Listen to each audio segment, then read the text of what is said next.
그러면은 일단 시간 됐으니까 바로 시작을 들어가 볼게요. 우선 새해 복 많이 받으시고요. 네, 조금 오랜만에 방을 열었습니다. 그리고 뭐 여러 가지 이제 채팅방 통해서 앙케이트 주시고 한 내용들은 또 정리해서 좀 공유도 많이 드리려고 하고요. 그렇게 해서 좀 업그레이드를 계속 해가려고 하니 앞으로도 잘 부탁드리겠습니다. 그러면 오늘 주제인 요 책이랑 출판에 관련된 스타트업에 대해서 좀 얘기를 드려보려고 해요. 물론 이제 얘기들 중에는 여러분들이 들어보신 기업명이나 그거 조금 들어본 것 같아 라는 서비스도 좀 있을 수 있고요. 근데 혹은 조금 제가 생소하지만 굉장히 참신한 스타트업들도 좀 있어서 그런 것도 좀 소개를 드려보려고 해요. 그리고 이제 들으시다가 당연히 요거는 좀 내 생각이랑 다른데 라든지 이거는 어떤 구조일까? 혹은 비즈니스 모델 어떻게 생각하면 좋을까? 등등 같이 논의할 거리가 있으면은 채팅방에 올려주시면 좋을 것 같은데 혹시 클럽하우스 위에 채팅창 화면이 보이시면 거기로 들어오셔서 말씀 주시면 될 것 같습니다. 원래는 보통 클럽하우스랑 음이랑 동시에 송출을 했었는데요. 이게 양쪽 화면을 제가 핸드폰 2개를 켜놓고 하려다 보니까 혹시 또 놓치는 게 있을까봐 여러 가지 좀 채널을 시도하는 차원에서 오늘은 한 채널에서 방송을 하고 있습니다. 그러면 네, 말씀드린 것처럼 이야기를 들어가 볼게요. 사실 뭐 책이라든지 출판은 많은 분들이 꼭 싫어하지는 않는 주제인 것 같아요. 그러니까 뭐 책을 정말 좋아한다? 아니다? 이런 거는 당연히 취향이 있을 수 있지만 막 너무 싫어하거나 이런 분은 잘 못 본 것 같아요. 그리고 꼭 책을 좋아한다 아닌다를 떠나서라도 만약에 이제 어떤 사업을 구상하시거나 업무를 하면서 어떤 인사이트가 있으셨을 때 나도 언젠가 출판을 해볼까? 이런 생각도 많이 하실 것 같고 예전에는 오프라인 위주로 돌아가던 책이 뭐 여러 가지 규제가 막 많이 바뀌기도 하고 법도 바뀌었지만 이제는 좀 온라인을 통해서도 개인이 출판하기 쉬워진 시대인 것 같아요. 그래서 그런 부분들에서도 여러 가지 스타트업들이 활약을 하고 있는 부분이 있어서 다양하게 소개를 드리고 싶고 그래서 그 안에서 뭐 직접 나는 여길 통해서 출판을 해볼까 라는 생각도 좋을 것 같고요. 혹은 이따 이야기 드리겠지만 웹소설이라는 게 조금 생소할 때 해외에서 그런 사업을 시작해서 한국에서요. 그래서 이제 그게 초반에는 굉장히 작은 회사였지만 뭐 카카오에 얼마였더라? 500억인가? 아무튼 큰 금액에 인수된 기업도 있고 그런 식으로 이 소설이라는 게 굉장히 무궁무진한 부분도 있더라고요. 그래서 책 자체도 물론이지만 그 안에 들어가는 여러 가지 컨텐츠들도 다양하게 지금 성장을 하고 있고 특히나 K 컨텐츠라는 게 뭐 오징어 게임도 물론이지만요. 영상 외에도 뭐 만화나 웹툰, 그다음에 그런 소설이나 시 이런 것들에 대해서 한국의 컨텐츠에도 점점 해외에서의 관심이 늘어나는 부분이 있다 보니까 다양하게 생각을 해봐 주시면 좋을 것 같아요. 그리고 책뿐만 아니라 책에 관련된 어떤 기술에 대한 스타트업들도 있어서 그런 것도 좀 소개를 해보려고 하고요. 그래서 오늘 목차는 일단은 이런 출판이나 독서에 관련된 스타트업들이 어떤 식으로 인기가 있고 흥하고 있는지 그 다음에 어떤 식으로 투자가 이루어지고 있는지를 먼저 간단하게 이야기 드리고 나서 독서 모임, 독서 기록을 저장하는 스타트업, 책을 추천해주는 스타트업이라든지 온라인 출판에 대한 플랫폼, 그 다음에 뭐 웹소설이나 소설 전문 서비스 같은 이런 스타트업들을 좀 소개를 많이 드리려고 해요.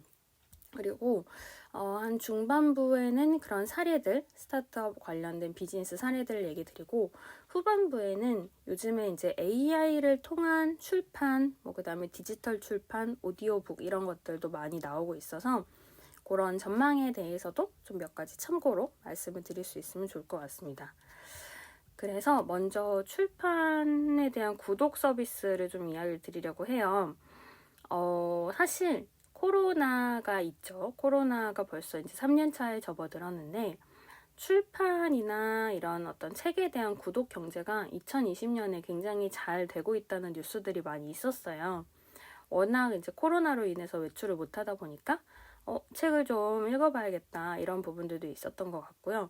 여러분들 아시는 밀리의 서재 또 리디북스랑 같이 좀 이 이북으로 많이 유명한 곳 중에 하나인데 밀리의 서재 같은 경우에는 제가 알기로는 리디북스보다 조금 더 먼저 구독 서비스를 냈던 것 같아요. 그러니까 리디북스 자체는 이제 이북 서비스는 있었는데 리디 셀렉트라는 구독 형식은 조금 나중에 나왔거든요. 근데 밀리의 서재에서 이제 매달 월 9,900원만 내면 책을 얼마든지 읽을 수 있다라는 거를 냈고, 아마 그 즈음에 김혜수가 모델이었나, 요건 제가 조금 시기는 헷갈리는데, 어쨌든 뭐 이병헌이라든지 여러 가지 톱스타를 데리고 이런 목소리로 여러분 직접 뭐 구독도 하실 수 있고 목소리로 책을 읽어주기도 합니다 라는 식으로 다양한 배우나 탤런트나 이런 분들이랑 마케팅을 했어요. 그리고 나서 어쨌든 지금도 밀리의 서재랑 리디 셀렉트는 책 구독 서비스로 많이 유명한 상태이고, 구독 경제라는 데 대해서는 넷플릭스랑도 좀 비교가 됐었고요, 당시에. 그 다음에 뭐 어느 사이트도 그렇지만 좀 이제 단독 작품이라든지 넷플릭스 단독 뭐 이런 것처럼 밀리의 서재 단독 이런 식으로도 좀 이벤트를 많이 했다고 해요. 그리고 예스24에서도 북클럽을 운영하고 있고 교보문고에서도 샘 그리고 책이라는 서비스를 운영하고 있다고는 하지만 실질적으로는 밀리의 서재랑 리디북스가 많이 유명한 것 같아요. 그래서 우리가 이제 모바일 핸드폰을 통해서 이 북을 읽게 되는 그런 부분들이 예전보다 많이 친숙해진 것 같고, 그다음에 서점을 가지 않아도 뭐 책을 어쨌든 쉽게 접하고 볼 수 있는 부분들이 생긴 것 같아요. 저도 근데 사실 이북을 많이 구매하고 저장해 놓고 하긴 하는데 핸드폰으로 보다 보면은 조금 잘 집중을 못하거나 다른 어플을 다시 보게 되는 부분들은 좀 있는 것 같은데요. 근데 이런 어떤 뭐 밀리의 서재나 리디 셀렉트 같은 경우에는 내가 책을 읽을 수 있는 재료를 마련해 주는 것이고, 여러분들도 아시다시피 독서 모임이 많이 흥하고 있죠. 사실 독서 모임은 코로나 전에 훨씬 흥하긴 했어요. 코로나로 인해서 오프라인 모임을 잘 못하게 됐다 보니까 지금은 이제 뭐 예를 들면 트레바리 같은 경우에는 교육시설로 등록을 해서 독서 모임이 진행되거나 하고는 있는데, 어쨌든 코로나 당시에는 전반적인 모임들이 좀 뭐랄까요, 저하가 됐죠. 근데 트레바리뿐만 아니라 한 2017년, 18년 이때 2015년부터 18년 사이 즈음에 독서 모임이 굉장히 흥했던 것 같아요. 트레바리는 이제 그 즈음에 점점 성장을 하면서 많이 알려진 케이스고, 그 외에도 뭐 소모임이라든지 몇 가지 커뮤니티 어플이나 서비스나 카페를 통해서 독서 모임들은 계속 이루어져 왔고요. 그리고 이제 그 안에서도 뭐 어떤 장르의 책인지, 뭐 과학에 대한 건지 문화예술에 대한 건지에 따라서 여러 가지 책 독서 모임들이 많이 있었어요. 그리고 제가 이제 직접 그때 경험한 걸로는 오픈 채팅도 한창 좀 인기가 많아지던 때였는데, 오픈 채팅 내에서 독서 모임을 모집을 해서, 그래서 오프라인에서 만나서 이제 실제로 독서에 대한 토론을 하거나 책을 같이 공유하면서 읽는 그런 모임들이 굉장히 많았거든요. 그래서 이제 뭐 그런 독서 모임이라는 것 자체는 사실 그렇게 생소하진 않을 것 같아요. 뭐 꼭 이 뭐랄까 어플리케이션이 아니라, 그리고 이런 모바일 트렌드가 아니더라도 우리가 예전에 마음만 먹으면 스터디를 하듯이 어쨌든 만나서 독서를 할 수는 있었으니까요.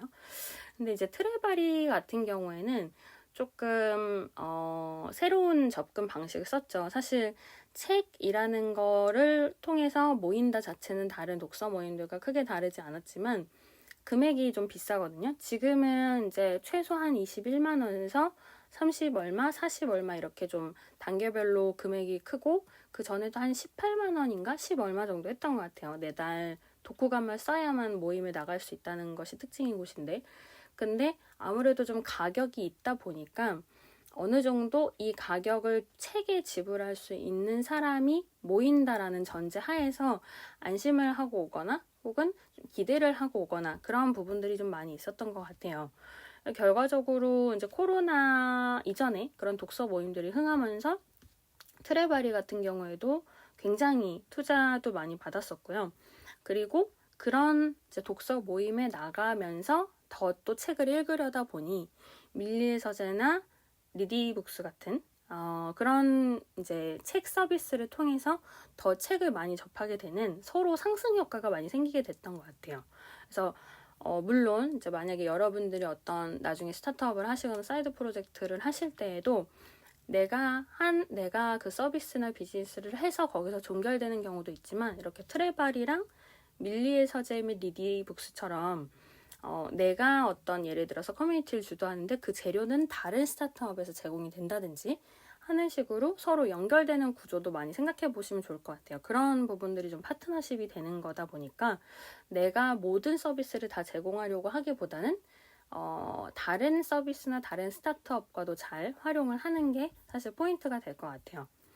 투자 같은 경우에는 정말 그래서 많이 이뤄지고 있고, 물론 이제 트레바리 자체에 투자가 들어간 것도 있지만, 이런 뭐랄까요, 독서나 책에 관련된 스타트업들 자체가 그냥 제 개인적으로는 그래도 좀 투자를 잘 받은 쪽이었던 것 같아요. 그러니까 그 노력에 비해서 잘 받았다 이런 게 아니라 아무래도 예를 들어서 술에 관련된 스타트업이다, 뭐 이런 것도 전에 이제 좀 소개를 드린 적이 있는데, 우리나라 같은 경우는 전통주여야 가능하거나 그런 거에 대해서 설명드린 적이 있는데요.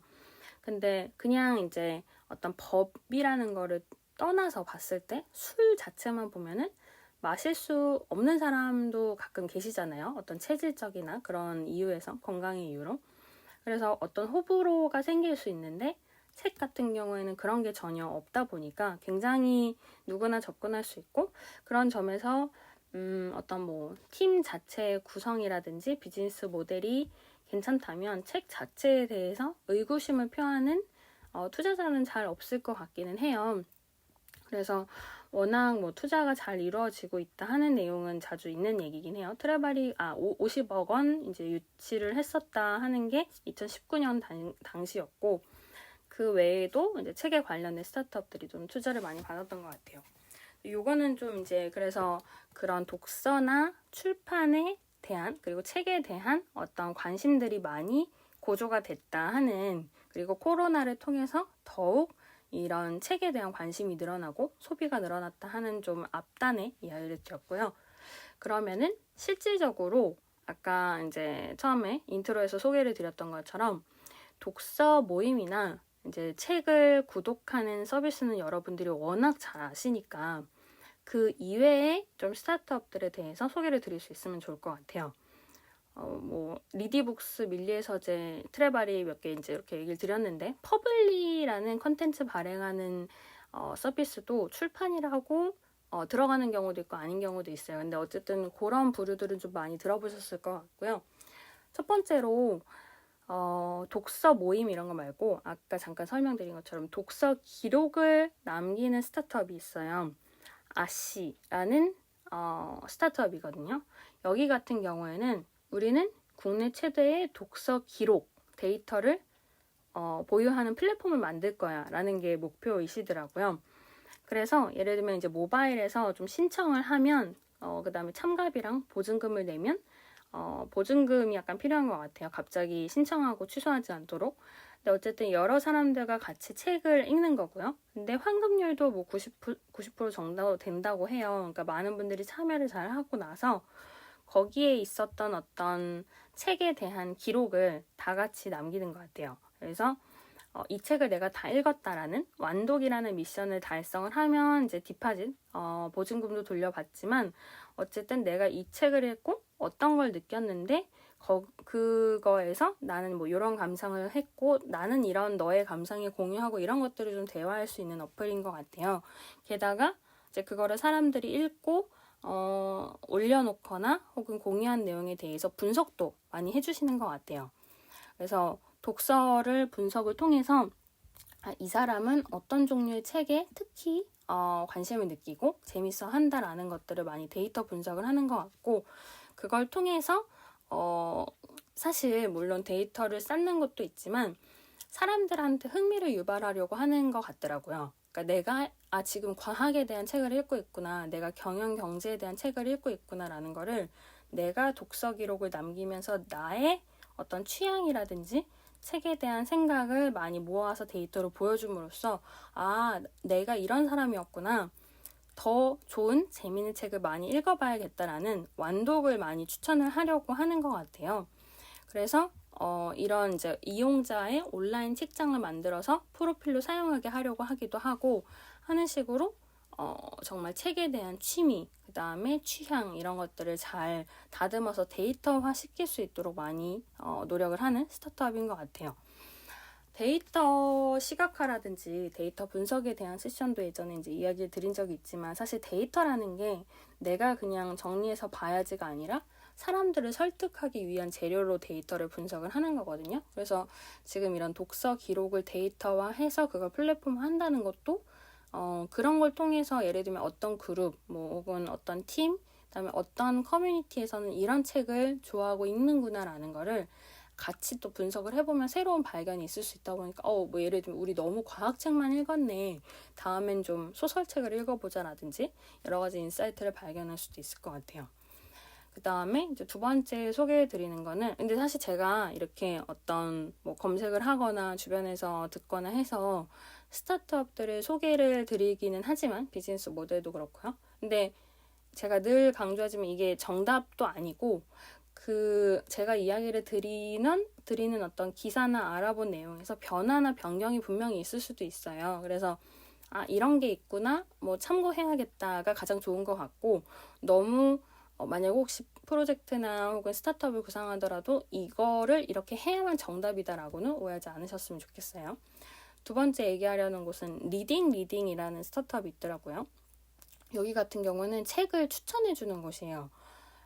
이런 니즈는 많이 겪어보셨을 것 같아요. 예를 들면 술 같은 경우에도 소믈리에라는 직업을 통해서 술을 추천해주시는 분들도 있고, 그 다음에 제가 아는 어떤 제 친한 지인분은 채소 소믈리에라고 해서 국내 1호 채소 소믈리에 이런 거예요. 그래서 채소를 그 상황에 맞춰서 추천하고 그걸 가지고 레시피나 이제 여러 가지를 알려주는 그런 직업도 있는데, 책 같은 경우에도 제가 이야기 드리는 이 기업 말고도 사실 책 소믈리에라든지 이런 워딩을 인터넷에서 많이 봤던 것 같아요. 그래서 이 사이트에 들어가면 책을 추천해 줄까 이런 거는 있었지만, 근데 이제 요거는 아예 스타트업으로서 추천을 해주는 건데, 여기의 특징은 이런 추천을 받은 책들을 전부 연결해서 그 화면상에서 나의 독서 여정이 이렇구나라는 지도로 만들어주는 리딩 맵을 그려준다고 해요.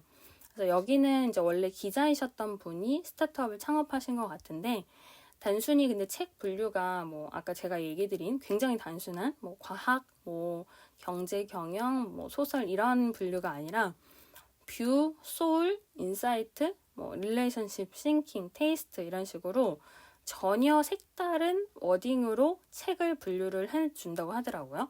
그래서 제가 아까 이야기 드린 굉장히 학술적 분류라고 표현하는 것 같은데, 딱딱한 그런 분류가 아니라 이용자 관점에서 내가 여기서 인사이트를 얻었어, 혹은 이걸 통해서 어떤 릴레이션십에 대해서 새롭게 생각해보게 됐어, 싱킹이라는 분류의 책을 통해서는 내가 고찰을 해보고 생각을 해볼 수 있었어 라는 식으로 여러 가지 분류 자체를 좀 독특하게 했고, 거기에 대해서 책을 추천하는 큐레이터가 분야별로 따로 있대요. 그러면 이제 소울에 대한 큐레이터, 뷰에 대한 큐레이터, 뭐 릴레이션십이나 인사이트에 대한 큐레이터 이런 식으로. 그리고 그 큐레이터에는 또 기자나 뭐 번역가, 작가, 서점 관계자, 뭐 앵커 이런 분들이 많이 활동을 하고 있으시다고 해요. 요거는 약간 트레바리도 좀 생각이 들 수 있는 것 같아요. 트레바리도 그냥 이제 다 같이 운영하는 클럽이 있고, 그다음에 이제 특정 전문가분이 오셔서 약간 이제 정말 큐레이션 된 것처럼 책을 좀 골라주고 거기에 대한 주제나 토론거리를 좀 정돈을 해주는 경우가 있는데, 그런 것처럼 여기도 좀 큐레이터가 존재를 해서 이야기를 하는 것 같고요. 그리고 여기도 이제 구독을 통해서 월 9,900원을 내면 이 책을 추천해 주는 거 외에도 뭐 독서 취향도 확인을 하고, 심리 전문가가 이 사람은 뭐 이런 성격이 있고 이런 취향이니 이런 책을 읽으면 좋을 것 같다라는 거를 추천을 해주는 것 같아요.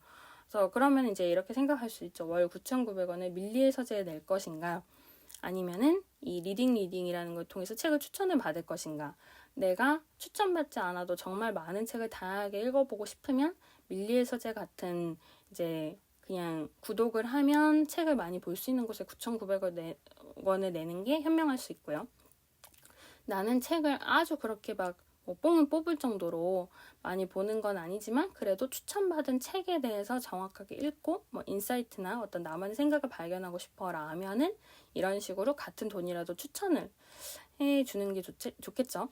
이 리딩이라는 스타트업에서의 그 큐레이터 요 분들은 그래서 결국 아까 말씀드렸던 책 분류에 따라서 분야별 이제 추천을 해주면서 동시에 매달 8권을 읽는 게 쉽지는 않지만 권장을 한다라고 이야기를 한다고 하더라고요. 사실 여러분도 아시다시피 다들 업무하느라 바쁘시고 혹은 이제 여러 가지 현생이 있으신데 책을 또 많이 읽는 게 쉽지는 않다 보니까 그 자신의 상황에 맞춰서 꼭 읽어라 이게 아니라 자신의 상황에 맞춰서 생각하는 게 중요한 것 같고요. 제가 이 말씀드린 리딩의 맵이라는 거를 잠깐 그 채팅창에 올렸거든요. 그래서 이게 보실 수 있으신 분은 보셔보시면 좋을 것 같은데 그런 이제 그림으로 너를 위한 책은 이런 게 있고 이런 책들을 통해서 이런 인사이트를 얻을 수 있어 라고 추천을 해주는 것 같아요.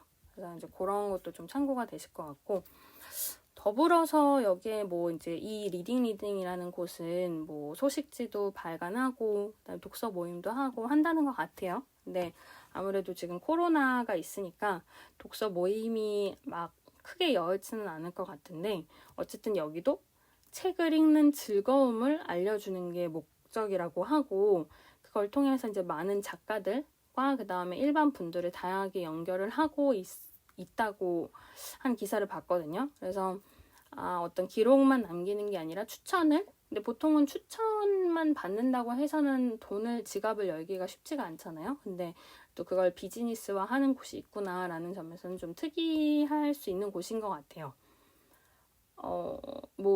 저는 물론 이제 누군가가 어떤 걸 추천해 준다고 할 때 추천해 주는 컨텐츠에 따라서는 당연히 돈을 낼 수 있을 거라고 생각하지만 추천만 가지고는 아무래도 비즈니스가 되긴 어려운 부분이 있을 것 같아서 제가 이제 채팅방에 공유드린 것 같은 이 지도나 혹은 독서에 대한 여정을 다양하게 보여줘야겠다라는 부분들이 좀 특징이 되는 것 같고요.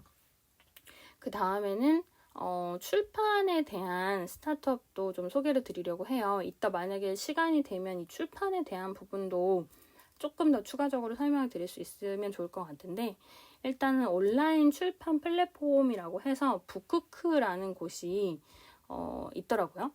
사실 이 북크크라는 기업은 예전에 이 기업 자체의 내용에 대해서 발견한 지는 좀 오래됐는데 요즘에도 잘 되고 있는 것 같아요. 왜냐하면 많은 분들이 이제 책을 써봐야지라는 생각은 하지만 좀처럼 이 책을 쓰려고 하면 거기에 드는 비용들, 그러니까 책 내용 자체는 준비가 되었다고 하더라도 책을 막 정말 1,000권, 몇천 권 단위로 하는 게 아니라 또 굉장히 소량으로 개인 출판이나 독립 출판을 하면 돈이 많이 들죠.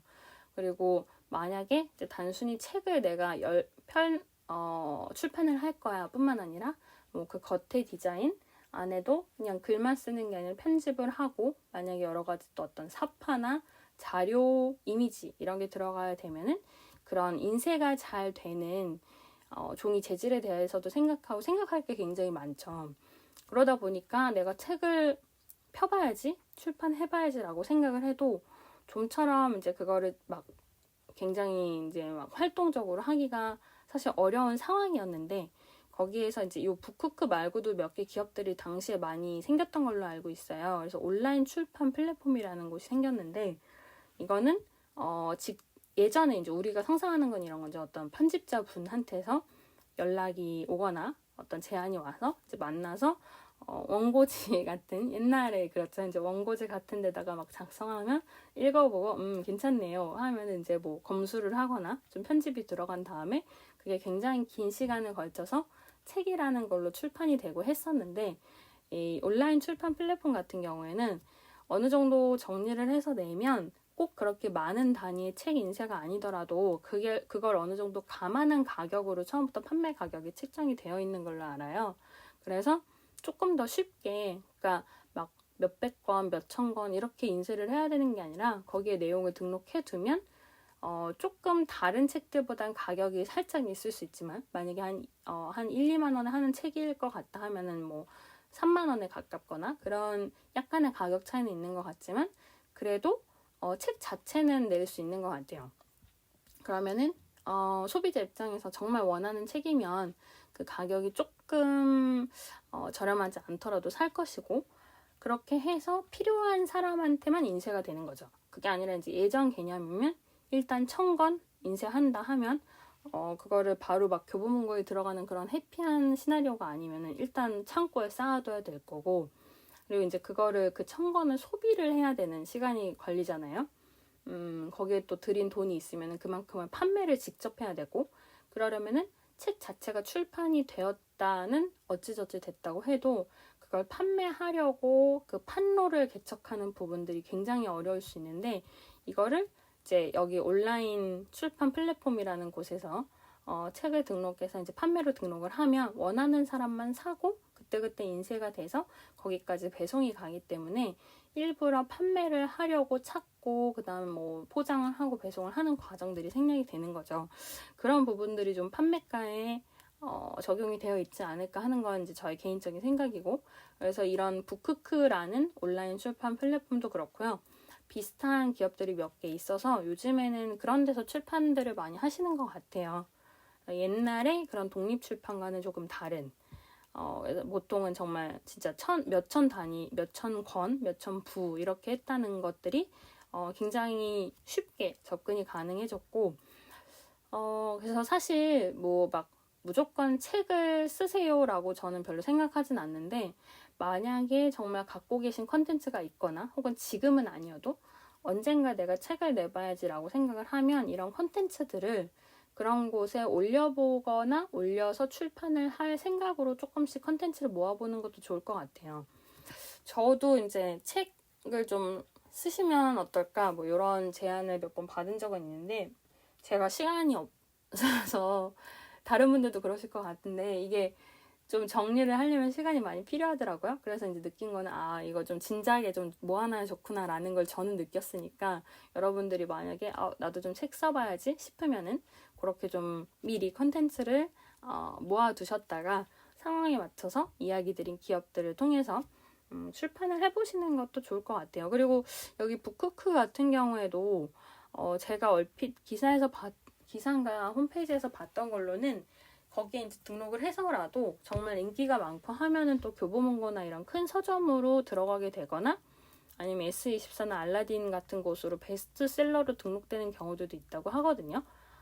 물론 이제 모두가 다 굉장히 무조건 잘 된다 하는 건 아니고 상황에 따라 다르겠지만 그래서 말씀드린 플랫폼들을 통해서 여러분들도 책을 다양하게 출판을 하는 쪽으로 좀 생각을 해보시면 좋지 않을까 싶어요. 그래서 뭐 여러 가지 케이스도 있을 거고 그다음에 꼭 어떤 막 굉장히 성공한 스토리여야 되는 게 아니라 요즘에는 소설이나 시도 많이들 출판을 하시는 것 같고 보면은 이제 저는 연예인은 아니지만 연예인 분들도 보면 가끔 이제 전혀 그 활동하고 있는 것과는 다르게 시를 써서 출판하는 것처럼 그런 식으로 좀 다양하게 지금 이 들으시는 분들의 본인이 갖고 계신 본인 고유의 컨텐츠에 대해서 다양하게 생각해 보시면 좋을 것 같아요.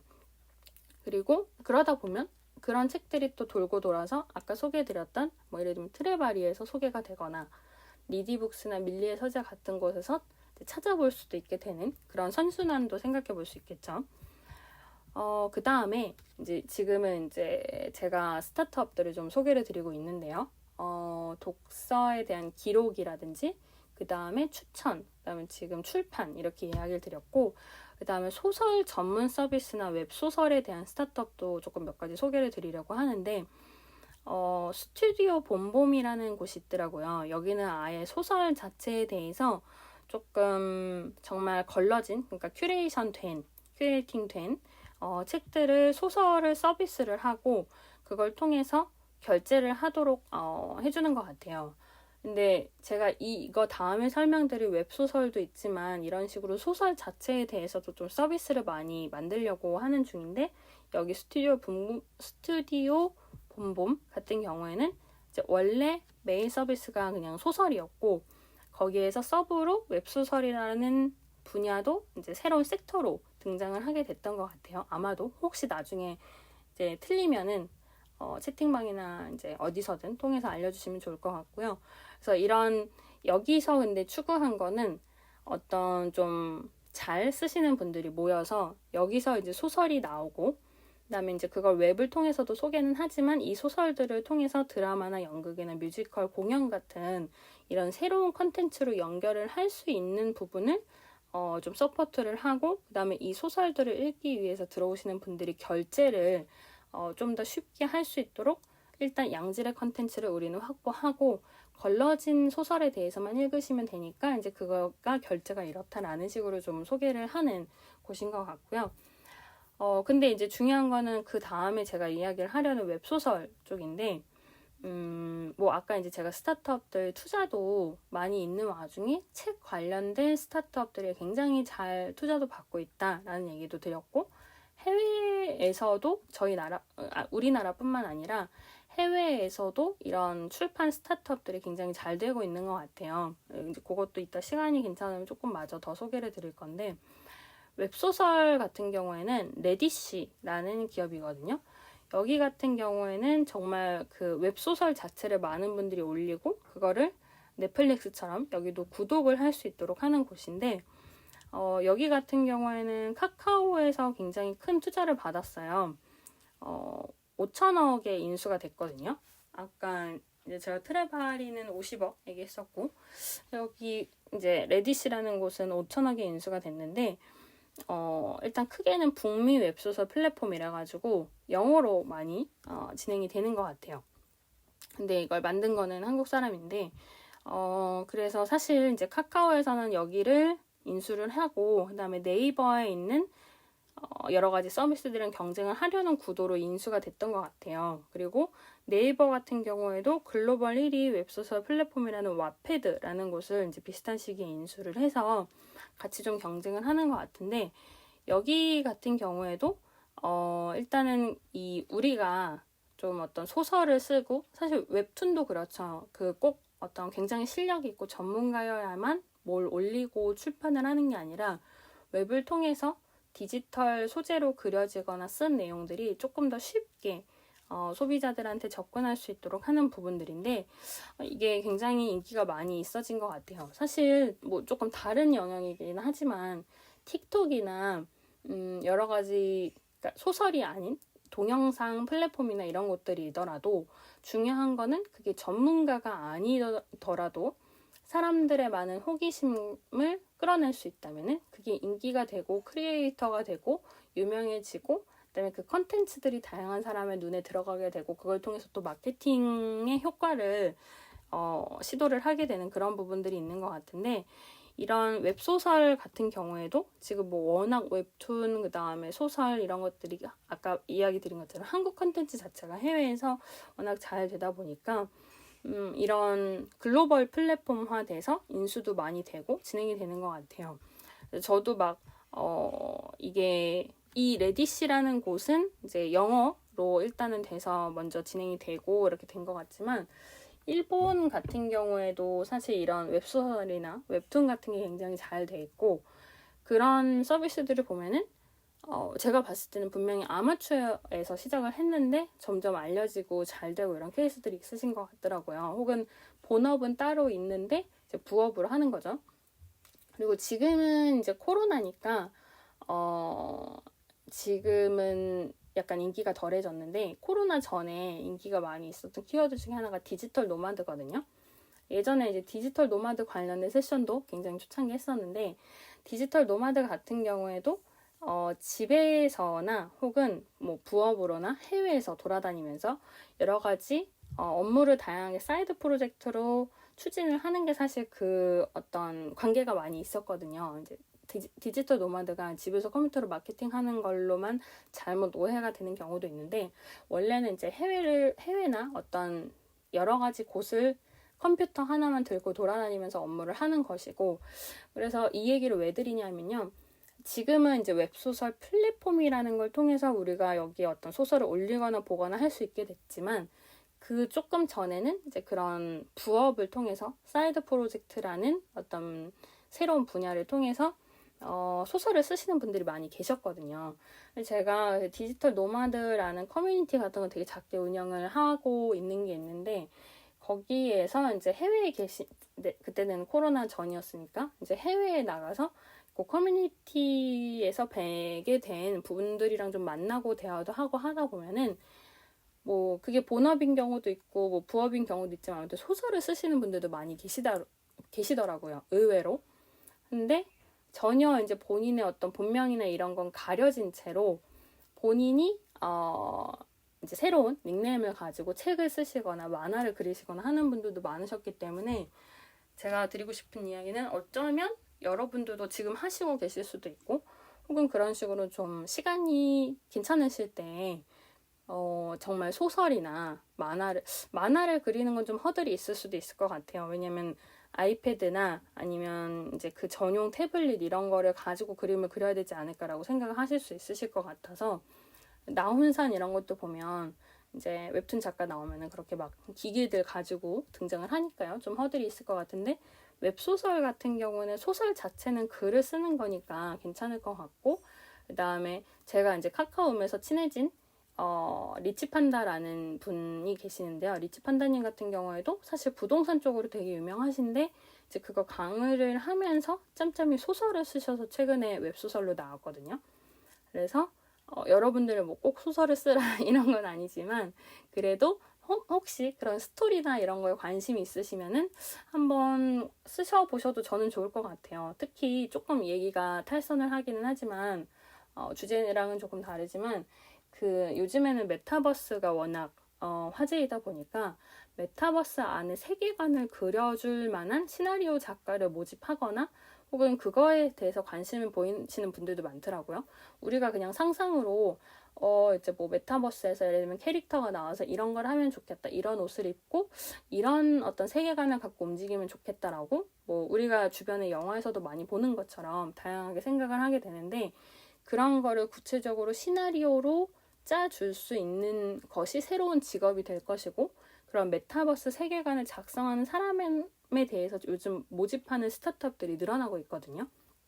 그래서 사실 이제 오늘 얘기는 그 주제는 아니지만, 그래도 만약에 약간 그런 스토리, 나 좀 재밌는 스토리 좋아하고 복선 짜는 거 좋아하고 그런 거 한번 써보고 싶어 라는 생각이 드시면 그런 거를 미리 작성을 해보시는 것도, 단순히 웹소설을 통해서 어떤 부수익을 창출한다 이외에도 메타버스 세계관 시나리오 작가라는 그런 새로운 직업과도 좀 맞닿는 것이 생기지 않을까 하는 생각이 들어요.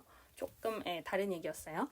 그리고 이제 지금 이런 스타트업들을 좀 소개를 드렸고, 요즘에는 근데 에듀테크라고 해서 교육에 관련된 테크놀로지도 많이 있는데, 그런 경우에도 좀 이 북테크라고 해서 책에 관련된 스타트업으로 많이 보는 것 같아요. 이런 경우에는 이제 우리 어떤 나이대보다는 아이들을 위한 내용이 많은데요. 에듀테크이다 보니까. 근데 예를 들면 화면상에서, 어플 내 화면상에서 블록을 쌓으면서 명작 동화가 익숙해지는데 약간 코딩과도 좀 연결시켜서 코딩을 배울 수 있는 그런 구조로 다양한 시도가 이루어지고 있더라고요. 요거는 제가 이따 좀 기사를 지금 올려야겠다. 기사를 좀 올려볼게요. 이거는 오픈 채팅에 올렸고, 지금 하리님이 오픈 채팅방에 메타버스 시나리오 작가 좋은 정보 감사합니다라고 말씀 주셨어요. 그래서 감사합니다. 그래서 지금 이런 게 이제 좀 뜨는 직업이라고 많이 기사가 나오고 있어서 여러분들이 좀 선점하셔도 좋지 않을까 싶어요. 그리고 제가 또 조금 소개를 드리려고 하는 거는 CES 아시는 분들은 아실 것 같은데, 매년 연초에 CES라는 이제 그때그때 새로운 기술들을 소개하는 행사가 있고, 주로 미국에서 열리고 있어요. 작년에도 이제 열렸고, 근데 코로나이다 보니까 일부 뭐 온라인으로 되거나 이제 그런 부분들이 있었어요. 그래서 작년 같은 경우에는 AI나 IoT도 물론이고, 그 다음에 명상이나 치유에 대한 컨텐츠들이 많이 IT 관련된 기술로 늘어날 거다, 이런 것도 이제 CES 2021에서 소개가 됐었고요. 그 다음에 그런 기술을 활용해서 예를 들면 내 화면을 통해서 내 얼굴이나 내 피부색을 인식하고 그거에 어울리는 립스틱을 그 자리에서 만들어주는 거를 좀 유명한 화장품 회사에서 CES에서 발표를 했던 것도 있었고, 그런 식인데 이제 CES 2022가 있었거든요. 제가 이거 자료를 아마 오픈 채팅방에 살짝 올려서 공유를 드렸던 것 같아요. 어쨌든 이제 2022년에 또 라스베가스에서 CES가 최근에 열렸는데 여기에 있었던 좀 기술들 중에 독서 관련된 게 하나 있어서 이야기 드리면은, 그 해외 기업인데 스타트업 기업 중에 릴리 포 라이프라는 기업이 있다고 해요. 근데 여기는 뭐냐면은 독서 장애를 가진 분들이 글을 읽을 때 도움을 주는 스탠드 램프를 기술적으로 개발을 해서 발표를 했다고 하더라고요. 그래서 보통은 일반 사람들이 독서를 할 때에는 오른쪽 눈이나 왼쪽 눈이나 이제 오른손 잡이도 영향이 있을 것 같은데, 한쪽 눈이 주도적인 역할을 해서 책을 읽는다고 해요, 보통은. 근데 독서 장애가 있는 사람들은 양쪽 눈이, 그러니까 막 책을 못 읽는다는 게 아니라 양쪽 눈이 같이 주도적인 역할을 하다 보니까 오히려 이미지가 겹치면서 난독증을 유발한다고 하더라고요. 그래서 글을 못 읽거나 하는 게 아니라 이제 양쪽 눈으로 두 가지 자극이 들어가서 헷갈리게 되는 거죠. 그래서 이런 것에서 출발을 해서 일반 램프가 아닌 불빛 조절을 통해서 각각의 눈이 이미지를 인식할 때 좀 시간차를 만들어내서, 그러면 뇌가 오른 눈에서 들어오는 시각이 이렇구나, 자극이 이런 거구나 라고 인지를 할 때 왼쪽 눈의 시각이 좀 늦게 들어오면은, 그러면 책을 읽는 게 어렵지 않고 조금 쉬워질 수 있어서 난독증을 극복하는 데 도움을 주는 램프를 개발을 해서 이제 시중에 판매한다고 발표를 했다고 하거든요. 그래서 이런 식으로 아까 이야기 드린 어떤 출판이나 책에 대한 콘텐츠 말고도 아예 기술적으로 접근하는 스타트업들도 있어서 이런 것도 좀 다양하게 참고해 보실 수 있지 않을까 싶어요. CES도 워낙 새로운 기술들이 많이 소개가 됐으니까 이것도 좀 다른 세션을 통해서 말씀을 드릴 수 있으면 좋을 것 같고, 그 다음에 이제 후반부에서 제가 이야기 드린다고 했던 것처럼 AI랑 책이랑 연결되는 서비스나 비즈니스도 점점 많이 볼륨이 커지고 있어요. 일단은 한 2019년 코로나 전부터도 AI 자체는 갑자기 생긴 건 아니니까요. 그때 당시에는 AI를 통해서 오디오북이 앞으로 좀 활성화될 거다라는 게 있었어요. 그래서 뭐 배우 유인나라든지 그런 어떤 특정 유명인들의 목소리를 따서, 근데 그 사람이 다 녹음을 하는 게 아니라 음성 합성 기술을 통해서, 요거는 지금도 많이 나오고 있죠. 이제 TTS라고 해서 텍스트 투 사운드라든지, 그러니까 문자를 음성으로 변환하거나 음성을 문자로 변환하거나 그런 기술들이 요 몇 년 많이 활발해지고 있는데, 음성 같은 경우에도 어떤 사람의 목소리를 기술적으로 구현을 하고 거기에 텍스트를 입혀서 사실은 그 사람이 직접 말한 게 아닌데 마치 직접 말하는 것처럼 하는 것들이 이제 기술이 이미 나왔어서, 그런 이제 AI를 통한 오디오북이 2019년에 좀 화제가 됐었고요. 2020년에는 AI를 통한 디지털 출판이라는 부분이 또 좀 몇 가지 기사로 나왔었던 게 있어요. 그래서 인공지능 쪽을 하는 마인즈 앱이라는 기업이 있는데, 여기랑 이제 독서 스타트업 중에 비글스톤이라는 곳이 같이 좀 손을 잡고 디지털 출판에 AI를 어떻게 기술을 넣고 활성화시킬 수 있을까? 특히 이제 책을 추천하는 알고리즘이라든지 AI 딥러닝을 통해서 전자책이나 오디오북의 기술을 좀 고도화하는 거를 발표를 했던 적이 있거든요. 그래서 코로나에 관계없이 AI를 통한 기술들은 계속해서 좀 성장을 많이 하고 있는 것 같고요. 지금 이제 사람들이 전망을 하는 거는 물론 예전부터도 계속 있었지만 AI를 통한 출판이라는 거에 대해서 많이들 기대를 좀 하고 있는 것 같아요.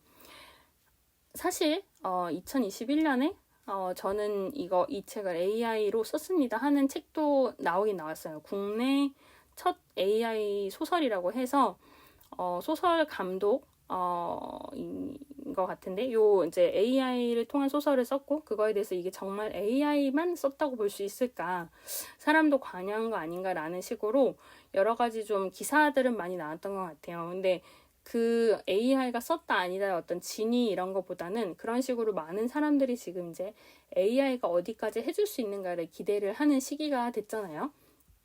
그러다 보니 AI를 통해서 출판 자체가 이루어지거나 아니면은 아까 이야기 드린 것처럼 약간 그 인지를 해주고 먼저 추천을 해주고 AI 입장에서 봤을 때 이게 적합하다라는 어떤 스토리 라인도 분명히 있을 것 같거든요. 아주 크리에이티브 하진 않을 수 있지만 그래도 어느 정도 너무 뭐랄까요, 너무 황당무계한 스토리가 아니도록 AI가 좀 조절을 해줄 수 있는 부분은 분명히 있을 것 같아요. 전에 이제 AI 소개하는 세션이었던 것 같은데 제가 그런 이야기 드린 적이 있어요. 그 채팅방에 링크도 좀 소개를 한 적은 있는데 일본에서 실험을 했었는데요. 한 2015년인가? 2014년인가? 되게 좀 몇 년 됐는데 광고를 사람이 만든 거랑 AI가 만든 거랑 그 이제 몰래 누가 만들었는지는 비공개로 하고 각각 광고를 만들었고 그거를 많은 사람들에게 자 어느 게 더 좋은가요? 라고 했었어요. 그래서 사람들 입장에서는 A는 사람이 만든 것 같고 B는 AI가 만든 것 같다라고 어떤 좀 생각을 했던 것 같고 근데 결과적으로 그게 거의 근소한 차이가 나서 AI가 이겼나? 뭐 아무튼 이제 그 결론은 AI가 만들었다고 하는 게 오히려 사람이 만든 것 같고 굉장히 재밌고 그래서 호기심을 유발하는 요소가 많이 있었거든요.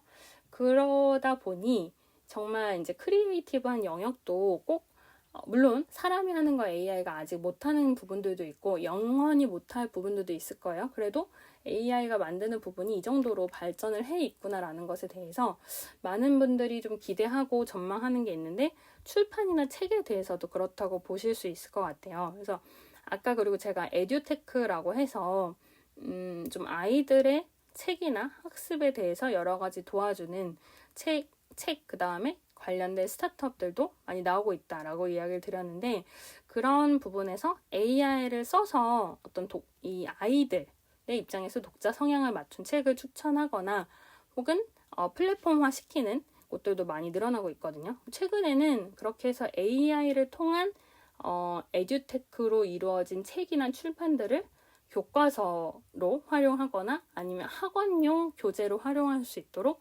학원이랑 제휴를 하는 곳들도 많이 늘어나고 있는 것 같아요.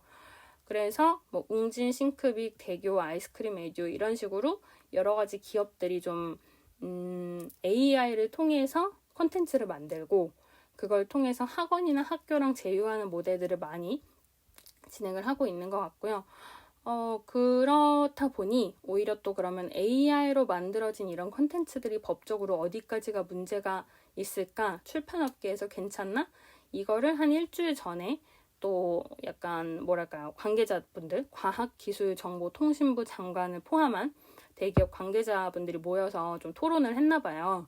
그래서 뭐 AI 다 좋은데 이렇게 계속 하다가는 좀 문제도 생기지 않을까? 출판업계 괜찮나? 혹은 AI 학습용 데이터가 너무 고도화돼서 그 중에 어떤 복제물이 발견했을 때 이 저작권을 어디까지 사람이 했다고 보고 AI로 진행된 그 저작권은 누구 것이라고 볼 수 있을지 이런 부분들이 좀 불명확한 부분이 아무래도 있겠죠.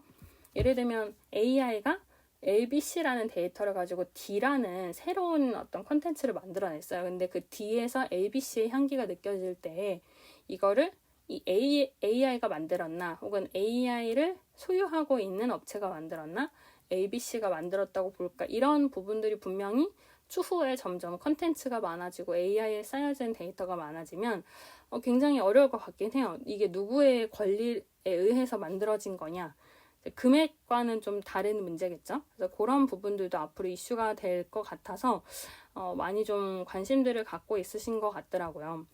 그리고 아까 이야기 드렸던 에듀테크 관련해서도 그렇고 일단 AI를 통해서 어디까지 할 수 있는지라는 부분이 많이 좀 생각들 하고 있는 것 같아서 또 제가 좀 포인트를 연결을 해보자면 아까 제가 그 메타버스 일단 웹소설 얘기를 하면서 거기서 메타버스에 대한 세계관을 구축하는 시나리오를 여러분들 써보시는 거 어떠세요? 라고 이야기를 드렸는데 그 안에서 지금 당장 실현이 되지 않더라도 이런 AI가 어디까지 구현을 해준다. 꼭 책에 대한 게 아니더라도요. 컨텐츠나 이런 거를 만들어주는 거에 대해서 그런 어떤 상상력을 발휘하셔서 써보셔도 좋지 않을까 싶어요. 왜냐하면 또 그런 부분들이 기업들이 마케팅을 하고 싶어하는 부분이기도 하고 책을 통한 마케팅이라는 것도 많지는 않지만 때로 있기는 하거든요. 예를 들면은 강사나 어떤 강연이나 뭐 혹은 브랜드들이 단순히 그냥 상품만 파는 게 아니라 예를 들면 츠타야는 이런 기업이다, 스타벅스는 이런 기업이다라고 우리가 책을 통해서 그 기업들의 브랜딩에 대해서 이해를 하는 경우도 많은 것처럼 다양하게 이런 컨텐츠를 어떻게 활용할 수 있는지에 대한 뭐 고민이라든지 아니면 그런 식으로 AI랑 연결된 접점을 고민을 해보거나 다양한 포인트가 있을 것 같아요. 사실 그래서 제가 원래는 오늘도 좀 출판에 대한 부분이나 해외 사례를 조금 몇 가지 이야기 드리려고 했는데 시간이 조금 부족한 것 같고 하나만 이야기 드리면은 해외에서 이제 크라우드 소싱 출판이라고 해서 이 작가나 혹은 독자들이 구성된 온라인 커뮤니티로 된 기업이 있다고 해요. 독일 베를린에 기반을 뒀는데 1,600만 달러의 투자금을 유치를 했다고 하더라고요. 160억인 건데 이제 이 안에는 160만 명의 독자와 11만 명의 작가로 구성된 커뮤니티가 있다고 하고 35만 편의 이야기가 있어서 이 안에서도 사용자로부터 수집한 데이터들을 가지고 이 스토리는 굉장히 재미가 있어. 이 스토리는 너를 위한 거야. 이 스토리는 이런 특징이 있어 라는 거를 또 데이터로 보여주면서 뭐 다양하게 소개를 해주고 그다음에 사운드나 시각 효과도 있고 그다음에 채팅 소설, 오디오 드라마 이런 식으로 어떤 컨텐츠가 많이 들어가 있는 소설 읽기 앱이라고 해요. 그래서 여기는 언어도 10개로 되고 어쨌든 투자를 많이 받았다고 해서 해외에서도 이런 출판이나 책에 대한 스타트업이 좀 잘 되는 것 같고요. 그래서 원래는 또 이제 오늘도 늘 그렇듯이 제가 얘기하려고 한 걸 다 하지는 못했지만 이런 부분은 또 다른 세션을 통해서 좀 소개를 드릴 수 있으면 좋을 것 같습니다. 오늘 이야기 드린 거 조금 정리하고 마무리 지으려고 하는데요. 일단은 이제 마무리 전에 아까 처음에 설명드린 것처럼 좀 원래는 평일 아침 오전 7시에만 1시간 정도 했었는데 주말이라든지 그 다음에 좀 형식을 바꿔가면서 레몬 컨텐츠도 좀 업그레이드를 하려고 여러분의 앙케이트를 최근에 받았고 그 내용이라든지 업그레이드 방향은 또 채팅방 통해서 안내를 드리려고 합니다. 오늘 이야기 드린 거는 책이나 출판, 독서 같은 이런 책 자체에 관련된 스타트업들을 좀 이야기를 드렸어요. 그리고 처음에 제가 먼저 인트로로 이야기를 드렸던 거는 뭐 출판에 대한 구독, 밀리의 서재라든지 리디북스를 통해서 다양한 서비스들이 있고 그 외에도 물론 많이 있고요. 이게 원래도 인기가 있었지만 코로나를 통해서 책에 대한 관심이 증가한 거에 대해서 좀 이야기 드렸고 독서 모임 같은 경우에는 코로나로 인해서 오히려 주춤하게 되기는 했지만 그래도 많은 분들이 워낙 호불호가 없이 어느 정도 좋아할 수 있는 분야, 책이라는 분야이다 보니까 독서 모임이 이제 늘 계속 잘 흥하고 있고 그만큼 트레바리뿐만 아니라 많은 기업들이 한국에서도 해외에서도 투자를 받고 있다라는 이야기를 좀 드렸어요. 그리고 나서는 제가 이제 구체적인 책이나 출판이나 독서에 관련된 스타트업들을 소개해 드렸는데 독서 모임이 아니라 아예 독서를 한 기록을 데이터화해서 그걸 플랫폼화하려는 아씨라는 스타트업에 대해서 소개를 드렸고 그 다음엔 책을 추천해 주는데 그냥 추천하는 게 아니라 뭐 뷰나 인사이트, 그 다음에 릴레이션십 이런 우리가 기존에 알던 책에 분류하는 전혀 다른 분류로 큐레이터가 각각 추천을 해주고 그걸 통해서 이 사람의 독서 여정은 이렇다라는 맵을 그려주는 그런 스타트업인데 거기는 리딩이라는 곳이어서 그 곳에 대해서도 소개를 드렸고요. 그 다음에 온라인 출판 플랫폼이라는 북크크라는 기업에 대해서도 소개를 드렸어요.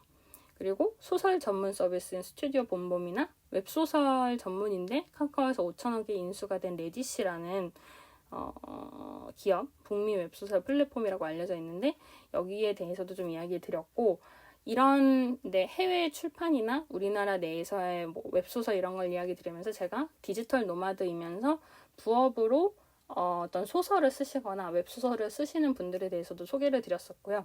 아까 잠깐 이제 추가로 이야기 드렸던 거는 요즘 워낙 메타버스가 유행이다 보니까 그 안에 세계관을 구축해줄 시나리오 작가를 모집하는 곳이 뭐 게임 회사에서도 그렇고 아니 메타버스 관련된 기업들에서도 그렇고 많이 늘어나고 있는데 그런 세계관을 좀 구상해 보셔서 그게 어떤 새로운 사이드 프로젝트가 되셔도 굉장히 재밌지 않을까 하는 제안을 아까 드렸었고요. 그리고 후반부는 좀 기술적인 이야기도 드렸어요. 그래서 CES 2022에서 올해에 있었던 CES에서 소개된 것들 중에 난독증의 경우에는 양쪽의 눈이 같이 주도적인 역할을 해서 자극을 받기 때문에 글을 읽기 어려운 경우가 있는데 그 전용 램프를 제작을 해서 양쪽 눈에 가해지는 불의 밝기나 자극이 달라서 책을 읽기 쉽게 해주는 그런 스타트업들도 등장을 했다라는 이야기 드렸고요. 그 다음에 AI를 통해서 2019년에는 오디오북 얘기가 나왔고 2020년에는 디지털 출판 이야기가 나왔고 지금은 AI를 통한 출판이나 혹은 아예 소설이나 이런 스토리를 작성하는 것에 대한 전망이 많이 나오고 있는 것에 대해서도 좀 이야기 드렸고요. 그리고 성인 대상은 아니지만 아이들 대상으로 하는 책이라든지 동화 이런 데에서 에듀테크라는 부분과 연관이 돼서 AI를 통한 딥러닝이나 데이터 그리고 그걸 책으로 만들거나 혹은 책과 관련된 어떤 정보를 아이들이 얻을 수 있도록 하면서 그것과 또 에듀테크를 연결짓는 스타트업들도 많이 나오고 있다고 이야기를 드렸어요. 그리고 한 일주일쯤 전에 AI의 복제물 저작권에 대한 면책 여부를 좀 이제 과학기술 아무튼 정보통신 거기랑 유명한 대기업들의 좀 이런 IT에 관련된 걸 고민하시는 분들이 모여서 이거 어떡하지라는 좀 토론을 했다라는 게 기사에 있었다라고 얘기를 드렸어요. 이제 그게 오늘 이야기 드린 내용이고요. 근데 이거 말고도 아마 출판이나 책에 대한 스타트업들은 정말 많이 계신 걸로 알고 있고 만약에 여러분이 알고 계신 곳이 있으면은 그런 것도 좀 오픈 채팅방에서 소개를 해주시면 좋을 것 같습니다. 그러면은 그런 거에 대해서도 또 저도 같이 이야기 드리거나 소개해 드릴 수 있으면 좋을 것 같고요. 그리고 또 이제 다른 세션 스케줄이라든지 이런 것도 오픈 채팅 안에서 안내를 드리고 있으니까 지금 클럽하우스 맨 위에 보이시는 링크를 통해서 들어오셔서 말씀 주시면 좋을 것 같습니다. 그리고 또 관련한 정보들 있으면은 제가 채팅방 통해서 공유를 드릴 예정이고요. 이렇게 제가 혼자 어떤 세션처럼 이야기를 하는 세션 말고도 좀 같이 대화하는 세션도 좀 따로 세팅을 해서 여러분들이 궁금하신 거나 같이 토론할 수 있는 내용에 대해서도 좀 방을 만들려고 예정을 하고 있으니까 그런 부분도 같이 앞으로 좀 또 대화할 수 있으면 너무 좋을 것 같습니다. 오늘 아침 이른 시간부터 들어주신 분들 너무너무 감사드리고요. 여러 가지 질문이나 코멘트나 이런 것들도 오픈 채팅방에서 많이 들려주시면 좋을 것 같습니다. 오늘 좋은 하루 보내시고요. 네, 또 스케줄은 오픈 채팅 내에서 공지 드리도록 하겠습니다. 추운데 따뜻하게 보내시고 새해 복 많이 받으시고 네, 또 클럽하우스나 다른 채널에서 뵙도록 하겠습니다. 좋은 하루 되세요. 방은 닫을게요. 3, 2, 1